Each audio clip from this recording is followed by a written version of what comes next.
నిజామాబాద్ జిల్లా కేంద్రంలోని అమల్వాడిలో గల దారుగలి ప్రభుత్వ పాఠశాలను ఏఐపిఎస్ జిల్లా కమిటీ ఆధ్వర్యంలో సందర్శించారు. పాఠశాలలో విద్యార్థులకు అందుతున్న సౌకర్యాలు, మౌలిక వసతులు, పాఠ్య పుస్తకాలను పరిశీలించారు. ఈ సందర్భంగా ఏఐపిఎస్ జిల్లా కార్యదర్శి బోడ అనిల్ మాట్లాడుతూ ప్రభుత్వ పాఠశాలల్లో ప్రభుత్వ నాణ్యమైన విద్యతో పాటు ఉచిత పాఠ్య పుస్తకాలు, యూనిఫామ్లు, మధ్యాహ్న భోజన నైపుణ్యం కలిగిన ఉపాధ్యాయులను అందుబాటులో ఉంచిందన్నారు. టెట్ డిఎస్సి ఉత్తీర్ణులైన అర్హత కలిగిన ఉపాధ్యాయులతో ప్రభుత్వ పాఠశాలలు నిర్వహించబడుతున్నాయని, తల్లిదండ్రులు ప్రైవేట్ కార్పొరేట్ విద్యా సంస్థల ప్రచారాలకు మోసపోకుండా తమ పిల్లలను ప్రభుత్వ పాఠశాలలోనే చేర్పించాలని పిలుపునిచ్చారు. ప్రైవేట్ విద్యా సంస్థలు భారీ ఫీజుల పేరుతో తల్లిదండ్రులపై ఆర్థిక భారం మోపుతున్నాయని, అదే సమయంలో ప్రభుత్వ పాఠశాలలు నాణ్యమైన విద్యను ఉచితంగా అందిస్తున్నాయని అన్నారు. విద్యార్థుల భవిష్యత్తు రూపుదిద్దుకోవడంలో ప్రభుత్వ పాఠశాలలు కీలక పాత్ర పోషిస్తున్నాయని పేర్కొన్నారు. ప్రభుత్వ విద్యను బలోపేతం చేయడానికి ప్రభుత్వం ఖాళీగా ఉన్న ఉపాధ్యాయ పోస్టును భర్తీ చేయాలని, అన్ని ప్రభుత్వ పాఠశాలలు అవసరమైన సౌకర్యాలను కల్పించాలని డిమాండ్ చేశారు. పాఠశాల సందర్శన సందర్భంగా ప్రభుత్వ విద్యను కాపాడడం ప్రతి ఒక్కరి బాధ్యత అని, విద్యా హక్కును బలోపేతం చేసే దిశగా ఏఐపిఎస్ నిరంతరం పనిచేస్తుందన్నారు. ఈ కార్యక్రమంలో జిల్లా ఉపాధ్యక్షులు గోపాల్ సింగ్ ఠాకూర్, నాయకులు సూర్యపాల్, శివ, యశ్వంత్, చరణ్ తదితరులు పాల్గొన్నారు.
ఈరోజు ఏఐపిఎస్యు జిల్లా కమిటీ ఆధ్వర్యంలో నిజామాబాద్లోని అమ్మన్వాడిలో గల దారుగల్లి ప్రభుత్వ పాఠశాలను విజిట్ చేయడం జరిగింది, సందర్శించడం జరిగింది.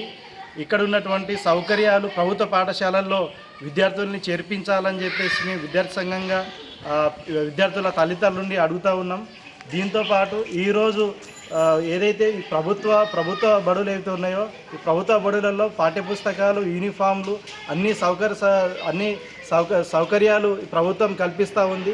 కాబట్టి పేద మధ్యతరగతికి చెందినటువంటి తల్లిదండ్రులు ప్రైవేట్లో పోయి అనవసరమైనటువంటి డబ్బుల్ని వృధా చేసుకోకుండా మీ పిల్లల్ని ప్రభుత్వ పాఠశాలలోనే వేయాలని చెప్పేసి విద్యార్థి సంఘంగా అడుగుతూ ఉన్నాం. దీంతోపాటు ప్రభుత్వ ఉపాధ్యాయులందరూ బడిబాట కార్యక్రమం నిర్వహిస్తూ ఉన్నారు. ఆ బడిబాట కార్యక్రమంలో తల్లిదండ్రులు మీకు ఏదైనా సందేహాలు ఉంటే వాళ్ళకి అడిగి విద్యార్థుల్ని ప్రభుత్వ పాఠశాలలోనే చేర్పించాలని చెప్పేసి విద్యార్థిగా అడుగుతూ ఉన్నాం. ఒకవేళ ఏదైనా ప్రభుత్వ పాఠశాలలో ఏదైనా సమస్యలు ఉంటే వాటిని పోరాటం చేసి ఆ సమస్యని పరిష్కారం చేయడం కోసం విద్యార్థి సంఘాలుగా మేము ఉన్నాం. కాబట్టి అందరూ ఏదైతే ప్రభుత్వ పాఠశాలల్లో మంచి క్వాలిఫై అయినటువంటి టెట్, డిఎస్సి, మంచి నైపుణ్యం ఉన్నటువంటి టీచర్లు ఉంటారు. కాబట్టి ఇటువంటి ప్రభుత్వ పాఠశాలలు చదువుకుంటే విద్యార్థుల మంచి భవిష్యత్తు ఉంటుంది. కాబట్టి ప్రభుత్వ పాఠశాలలో విద్యార్థుల తల్లిదండ్రులు తమ విద్యార్థుల్ని ప్రైవేట్ పాఠశాలలు పంపించకుండా ప్రభుత్వ పాఠశాలలో చదివించాలి. మీ సంపదని అనవసరంగా వృధా చేసుకోవద్దు. ఎందుకంటే ఈరోజు ప్రైవేట్ కార్పొరేట్ విద్యా సంస్థలు కేవలం రంగు ఆర్భటాలు చేస్తూ క్వాలిఫికేషన్ లేనటువంటి టీచర్లను పెట్టి ఈరోజు విద్యార్థుల తల్లిదండ్రుల్ని ఆకర్షిస్తూ ఉన్నారు. కాబట్టి ప్రభుత్వ పాఠశాలలో ఉన్నటువంటి అన్ని సౌకర్యాలని అందరూ వినియోగించుకోవాలని చెప్పేసి మేము విద్యార్థి సంఘంగా అందరినీ చెప్తా ఉన్నాం. ఆర్మూరు మండలం అంకాపు గ్రామంలో ఆర్మూరు పట్టణ ప్రభుత్వ బాలుర జూనియర్ కళాశాల బృందం ఉపాధ్యాయులు అడ్మిషన్ల కొరకు స్పెషల్ డ్రైవ్ నిర్వహించారు. 2026-27 విద్యా సంవత్సరం గాను అడ్మిషన్ల కొరకే అంకాపు గ్రామంలో 10వ తరగతి పాస్ అయిన విద్యార్థులను కళాశాలలో చేరాలని విస్తృతంగా ప్రచారం చేయడం జరిగిందని కళాశాల ప్రిన్సిపల్ తెలిపారు. కళాశాలలో అనుభవజ్ఞులైన అధ్యాపక బృందం సభ్యులచే విద్యా బోధన ఉంటుందని, ఉచిత హాస్టల్ వసతి, ఉచిత విద్య, ఉచిత పాఠ్య పుస్తకాలు, డిజిటల్ తరగతులు, స్కాలర్షిప్ సౌకర్యం కలదని తెలిపారు. ఈ అవకాశాన్ని 10వ తరగతి పాస్ అయిన విద్యార్థులందరూ వినియోగించుకోవాలని జరుగుతుందని కళాశాల ప్రిన్సిపల్ సుభాష్ తెలిపారు. ఈ కార్యక్రమంలో కళాశాల అధ్యాపకులు చంద్రశేఖర్, నరేష్, గంగాధర్, చంద్రమోహన్లు పాల్గొన్నారు. నిజామాబాద్ నగరంలో నూతన జిల్లా రవాణా శాఖ అధికారి రమేష్ రాథోడ్ ను యూనియన్ ట్రేడ్ యూనియన్ కాంగ్రెస్ జిల్లా కమిటీ ఆధ్వర్యంలో మర్యాద పూర్వకంగా కలిసి పుష్పగుచ్చం అందజేశారు. ఈ సందర్భంగా యూసీ జిల్లా నాయకులు కటారి రాములు మాట్లాడుతూ రోడ్డు భద్రతకు ప్రాధాన్యతనిస్తూ ప్రమాద నివారణ కోసం విస్తృత స్థాయిలో అవగాహన కార్యక్రమం నిర్వహించాలని కోరారు. అలాగే ట్రాఫిక్ నిబంధనలు ఉల్లంఘించే వారిపై చట్టపరమైన చర్యలు తీసుకుంటూనే అన్ని నిబంధనలు పాటిస్తూ తమ జీవనాధారంగా ఆటోలు నడుపుతున్న ఆటో కార్మికుల పట్ల సానుకూల దృక్పథంతో వ్యవహరించాలని విజ్ఞప్తి చేశారు. అదేవిధంగా రవాణా శాఖ ఆధ్వర్యంలో రోడ్డు భద్రతపై ప్రత్యేక అవగాహన సదస్సులు, ప్రచార కార్యక్రమం నిర్వహించి ప్రజల్లో ట్రాఫిక్ నియమాలపై చైతన్యం పెంపొందించాలని కోరారు. ఈ కార్యక్రమంలో జిల్లా నాయకులు, ఆటో కార్మిక ప్రతినిధులు తురుపడి కృష్ణ, పండరి విజయ్ కిషన్ తదితరులు పాల్గొన్నారు.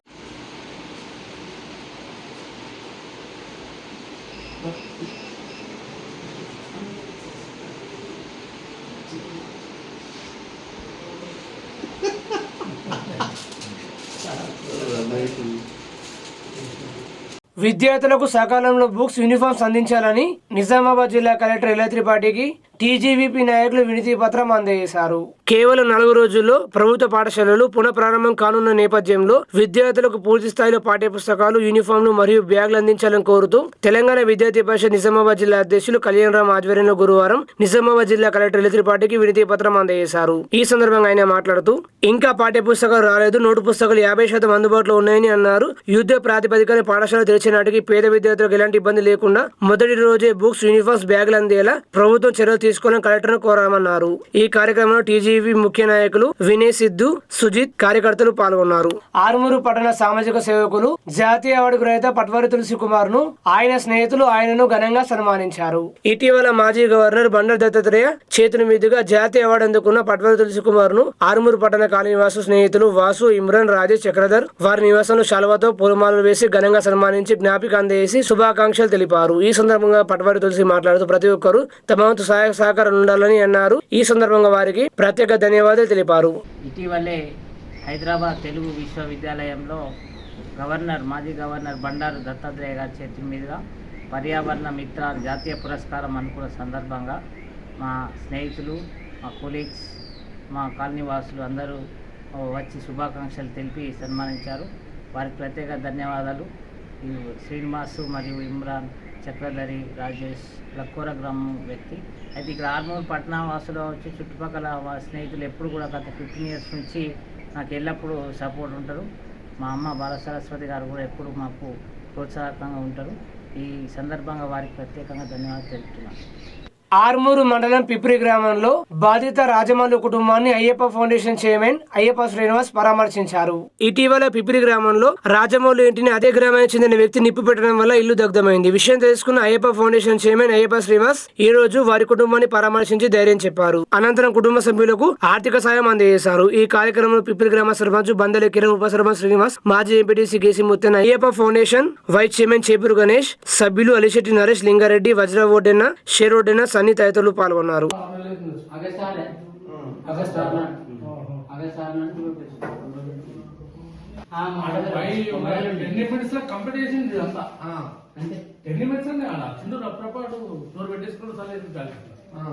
మొత్తం వైరింగ్ అంతా మెల్ట్ అయిపోయింది.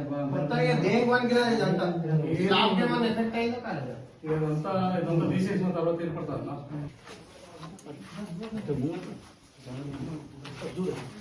మన Armur municipal chairman Ayyappa foundation నుంచి తన ఉన్న పరిస్థితి నుంచి చేదోడు వదలుగా తన వంతు సాయం చేయడానికి ఇప్పుడు పిప్పి గ్రామంకి వచ్చేసి వాళ్ళకు తన వంతు సాయం చేయడానికి వచ్చింది. తనకు మా విజయ్ తరఫున మా రాజమండ్రి తరఫు నుండి ధన్యవాదాలు తెలుపుతున్నాను. ఎందుకంటే ఉన్నటువంటి పరిస్థితిలో ఏమి ఇచ్చినా తీరని పోతున్నాం కాబట్టి మంచి కొంత ఎవరైనా పోలీసులు అందుబాటు ఇచ్చినట్టయితే తనకు ఆ ఇంటి కుటుంబానికి కొంత మేలు జరిగినట్టయితే అని చెప్పేసి కోరుకుంటున్నాను. వారికి కొంత తగిన సహాయం అందించడానికి మన గ్రామానికి వచ్చినటువంటి అయ్యప్ప ఫౌండేషన్ చైర్మన్ అయ్యప్ప సీనన్న గారికి హృదయపూర్వక ధన్యవాదాలు. నిజంగా ఇలాంటి ఘటనలు సమాజంలో చాలా హేయమైనవి, దీన్ని ఎవరైనా ఖండించాల్సింది. మరి అలాగే కాకుండా బాధితులకు సహాయం చేయడానికి ముందుకు వచ్చినటువంటి ఈ యొక్క అయ్యప్ప సొసైటీ వారికి హృదయపూర్వక ధన్యవాదాలు తెలుపుతున్నాం మా గ్రామం నుంచి. ఇంటిలో పెట్రోల్ వచ్చి అగ్గిపెట్టడం జరిగింది. అది ఈ సమాజంలో మంచిది కాదు. అది ఎవరు చేసినా తప్పే. రానున్న రోజులలో ఇటువంటి సంఘటనలు జరగకుండా గ్రామంలో సర్పంచ్ గారు కానీ గ్రామాభివృద్ధి కమిటీ కానీ కొన్ని నిర్ణయాలు తీసుకోవాల్సిందిగా కోరుకుంటున్నాను. అదేవిధంగా ఆ కొద్ది నిమిషాల్లో క్షణికావేశంలో చేసినటువంటి ఈ వ్యవస్థని చాలా తీవ్రంగా ఖండిస్తూ ఇది సమాజానికి మంచిది కాదు. వారు కూడా ఆర్థికంగా బాగా బీదస్తులు ఉన్నారు. ఒక బీసీ మునూర్కాకు బిడ్డ అయినటువంటి రాజమల్లు గారి కుటుంబం కూడా చాలా బీదస్తులు. వారి ఆరోగ్యం కూడా బాగలేదు, ఇప్పుడు కూడా హాస్పిటల్లో ఉన్నాడు. కాబట్టి వారికి తోచినంత సాయాన్ని అందించడానికి మా అయ్యప్ప ఫౌండేషన్ నుంచి మా ప్రతినిధి బృందం రావడం జరిగింది. రానున్న రోజుల్లో కూడా మన బీసీలందరూ కూడా ఐక్యంగా ఉండి ఆయనకు చేదోడు వాదోడుగా ఉండి అంత సహాయ సహకారాలు అందించాలని విజ్ఞప్తి చేస్తూ, ఇటువంటి ఘటనలు అది ఎక్కడ జరిగినా కానీ చాలా బాధాకరం. వారి ఆత్మస్థైర్యాన్ని నింపాలని ఆ భగవంతుని కోరుకుంటూ సెలవు తీసుకుంటాం. జకరంపల్లి మండలం పుప్పాలపల్లి గ్రామంలో నూతన గ్రామ పంచాయతీ భవనానికి భూమి పూజ నిర్వహించారు. పుప్పాలపల్లి గ్రామంలో ఎన్ఆర్ఈజెస్ నిధుల నుండి rural MLA doctor Bhupathi Reddy సహకారంతో నూతన గ్రామ పంచాయతీ భవనానికి 20 లక్షల రూపాయలు మంజూరు చేయడం జరిగిందని, ఈ రోజు నూతన గ్రామ పంచాయతీ భవనానికి భూమి పూజ నిర్వహించామని గ్రామ సర్పంచ్ చింతప్రియాంక తెలిపారు. ఈ కార్యక్రమంలో ఉప సర్పంచ్ ఉల్లేంగ నరేష్, వార్డు సభ్యులు, వీడీసీ చైర్మన్ సునీల్ తదితరులు పాల్గొన్నారు.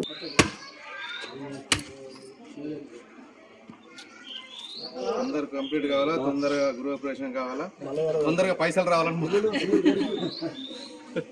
చెప్పు.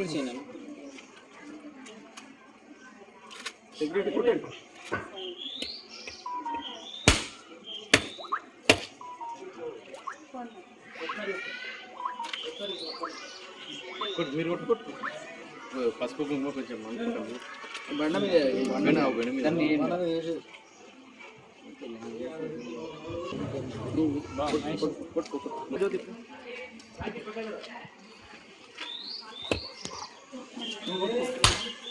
నాది మన ఏం ఉండదు లాస్ట్ లో మనది ఫస్ట్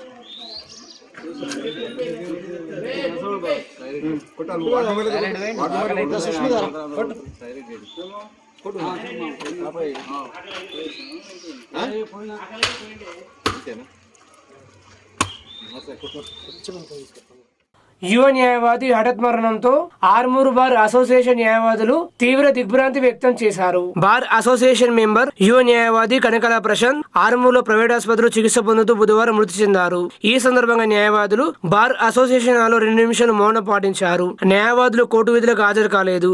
న్యాయవాది కుటుంబానికి ఆర్థికంగా అండగా ఉంటామని బార్ అసోసియేషన్ సభ్యులు హామీ ఇచ్చారు.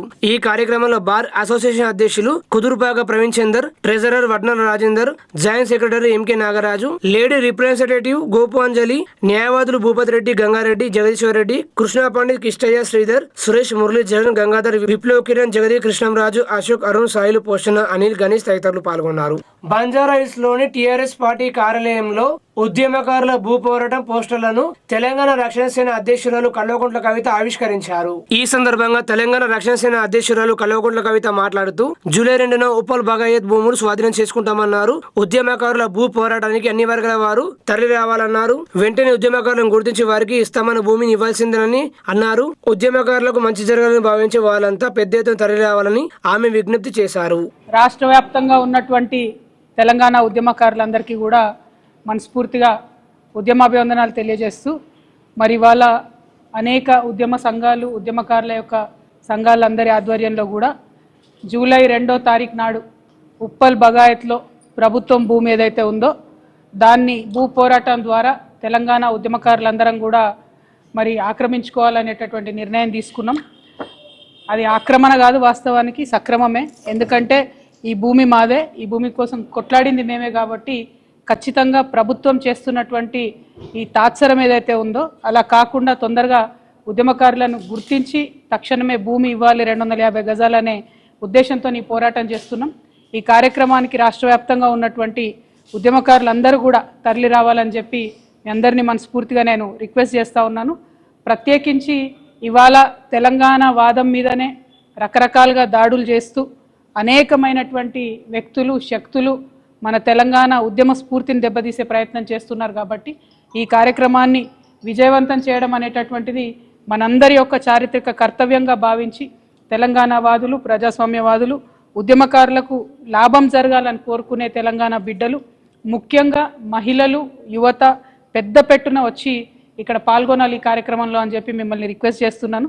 ఎందుకంటే మీరు భవిష్యత్ తరాల వాళ్ళు, మీ భవిష్యత్తు బాగుండడానికే చేసినటువంటి ఉద్యమకారులు, వారి జీవితం అంతా కోల్పోయారు. కాబట్టి యువ మిత్రులు పెద్ద పెట్టున ఈ కార్యక్రమానికి రావాలని చెప్పి మనస్ఫూర్తిగా ఆహ్వానిస్తున్నాను.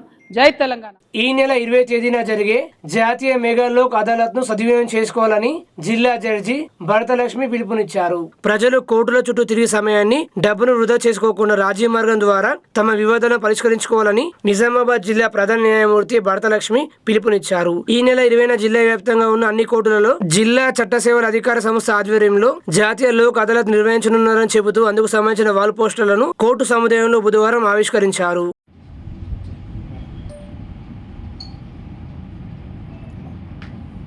ఈ పోస్టర్లో మీరు చూసినట్టయితే మీకు ఇక్కడ ఎటువంటి కేసెస్ మీకు సెటిల్మెంట్కి అనువైనవి, రాజీ పడదగినవి, ఎటువంటి కేసెస్ అనేది కూడా మేము అన్ని రకాల కేసులు కూడా మేము ఇక్కడ చూపించడం జరిగింది. ఈ లోక్ అదాలత్ లో కేసు రాజీ పడినట్లయితే మీకు ఎట్లాంటి బెనిఫిట్స్ ఉన్నాయంటే మీ టైము, మీ డబ్బు ఇవన్నీ వృధాగా పోకుండా వాటన్నిటిని సేవ్ చేసుకోవచ్చు. తర్వాత ఒక అవార్డు తోటి అది ఫైనల్ అయిపోతుంది. ఇట్లాంటి ఏమైతే బెనిఫిట్స్ ఉన్నాయో ఇవన్నీ కూడా మేము ఇక్కడ చేయడం జరుగుతూ ఉంది. సో ఇవన్నీ కూడా ప్రజల యొక్క అవగాహన కోసము, పూర్తి అవగాహన కోసం ఇట్లాంటివన్నీ కూడా పోస్టర్స్ మేము అంటిస్తూ ఉన్నాం. నిజామాబాద్ ప్రజలందరూ కూడా నమస్కారం. ఎప్పట్లాగానే కోర్సులో పెండింగ్ తగ్గించడానికి రాజీ ద్వారా లోక్ అదాలతులు ఏర్పాటు చేయడం జరుగుతూ ఉంది. అది అందరికీ తెలిసిన విషయమే. ఈ నేషనల్ లోక్ అదాలత్ మరలా ఒక్కొక్కసారి 26/2026 జరగబోతూ ఉంది నేషనల్ వైడ్గా. అందులో భాగంగానే ఈ రాజీ పడడానికి తగినటువంటి అర్హత ఉన్నటువంటి కేసుల్ని మేము ఐడెంటిఫై చేయడం జరిగింది మన నిజామాబాద్ డిస్టిక్కి సంబంధించి. సో ఈ కేసెస్ నోట్ చేసిన విధంగా ఏంటంటే ప్రీ లిటిగేషన్ కేసు అంటే మనకి కోర్టులో కేసు ఫైల్ కాకముందే కొన్ని కేసెస్ మనకి ప్రీ లిటిగేషన్లో ఎవరైనా రిలీఫ్ కావాలనుకున్న వాళ్ళు డిఎల్ఎస్ అయినా అప్రోచ్ అయ్యే వాళ్ళు ఒక పిటిషన్ పెడతారు. దాని మీద మేము పార్టీలు పిలిపించి మాట్లాడుతూ ఉంటాము. సో అలాగా కొన్ని కేసెస్ సెటిల్ అవుతూ ఉంటాయి కోర్టుకు రాకముందే. సో అలాగా ప్రీ లిటిగేషన్లో మా దగ్గర ఉన్న కేసెస్ బ్యాంక్ రికవరీ కేసెస్ మొత్తం 216 ఉన్నాయి. ఈ 216 కూడా ఆ రోజు 26/2026 నేషనల్ లోక్ అదాలత్ రోజు పరిష్కారం అయ్యే విధంగా మేము కృషి చేస్తూ ఉన్నాము. తర్వాత మా దగ్గర ఉన్న క్రిమినల్ కేసెస్ మొత్తం కూడా 3447 కాంపౌండబుల్ కేసెస్ అంటే రాజీ పడతగినటువంటి నేరాలు 3447 ఉన్నాయి. అందులో మేము 1650 కేసులు ఐడెంటిఫై చేశాము సెటిల్మెంట్ కోసమని. ఆ 1650 కేసుల్లో ఆల్రెడీ పార్టీలకు ఎవరైతే ఆ కేసులలో పార్టీస్ ఉన్నారో ఆ పార్టీస్కి ఆల్రెడీ నోటీసెస్ కూడా మేము సర్వ్ చేయించడం జరిగింది. మొత్తము 1567 కేసులలో ఆల్రెడీ పార్టీస్కి నోటీసెస్ సర్వ్ చేయడం జరిగింది. ఈ నెల 20న జరిగే జాతీయ మెగా లోక్ అదాలత్ సందర్భంగా Armoor mandal legal services authority chairperson senior civil judge Sridevi అధ్యక్షతన కోఆర్డినేషన్ మీటింగ్ ను గురువారం నిర్వహించారు.